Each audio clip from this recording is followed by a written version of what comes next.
ஏங்க இப்போ இருக்க ஜென்ரேஷன் பொண்ணுங்களை பற்றி நீங்கள் என்ன நினைக்கிறீங்க? இப்போ இருக்கிற ஜென்ரேஷன் பொண்ணுங்களை பற்றி நினைக்கிறதுக்கெல்லாம் ஒன்றும் இல்லைம்மா.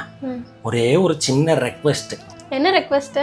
ஆண்கள் எல்லாம் ஒரு பொண்ணு படிச்சிருந்தாலும் சரி படிக்கலைனாலும் சரி, பாஸ் ஆகிருந்தாலும் சரி ஃபெயில் ஆகிருந்தாலும் சரி, வேலைக்கு போனாலும் சரி வேலைக்கு போகலைனாலும் சரி, ஒருவேளை வேலைக்கு போயிட்டு இருந்துட்டு இனிமேல் நான் வேலைக்கு போக மாட்டேன்னு சொல்கிற பொண்ணாக இருந்தாலும் சரி, ஒருவேளை வேலைக்கு போகாமல் இருந்துட்டு இனிமேல் நான் வேலைக்கு போவேன்னு சொல்கிற பொண்ணாக இருந்தாலும் சரி, நம்மளை விட வயசில் கம்மியாக இருக்க பிள்ளையை கல்யாணம் பண்ணால் நம்ம அந்த பிள்ளைக்கு முன்னாடியே செத்து போவோம்னு தெரிஞ்சிருந்தோம் நம்மளை விட வயசில் கம்மியாக இருக்கிற பொண்ணை கல்யாணம் பண்ணி அந்த பிள்ளையை கூப்பிட்டு வந்து வீட்டில் வச்சு மகாராணி மாதிரி பார்த்துக்கிட்டு வாழ்க்கை பூரா சம்பாரித்து கொட்டி சாகிறதுக்கு முன்னாடி சம்பாரித்த சொத்தை பூரா அந்த பொண்ணு பேர்லையும் பிள்ளைய பேர்லையும் எழுதி வச்சுட்டு போய் சேர்ற மாதிரி பொண்ணுங்களும் பையன் படிச்சிருந்தாலும் சரி படிக்கலைனாலும் சரி, ஃபெயில் ஆகிருந்தாலும் சரி பாஸ் ஆகிருந்தாலும் சரி, வேலைக்கு போனாலும் சரி வேலைக்கு போகலைனாலும் சரி அப்படின்னு உங்களை விட வயசில் கம்மியாக இருக்கிற பையனை பார்த்து கல்யாணம் பண்ணிக்கிட்டு வந்து அந்த பையனை வீட்டில் வச்சு மகாராஜா மாதிரி பார்த்துக்கிட்டு கடைசியில் நீங்கள் போய் சேர்றதுக்கு முன்னாடி சேர்த்து வச்ச சொத்தை பூரா அந்த பையன் பேரில் எழுதி வச்சுட்டு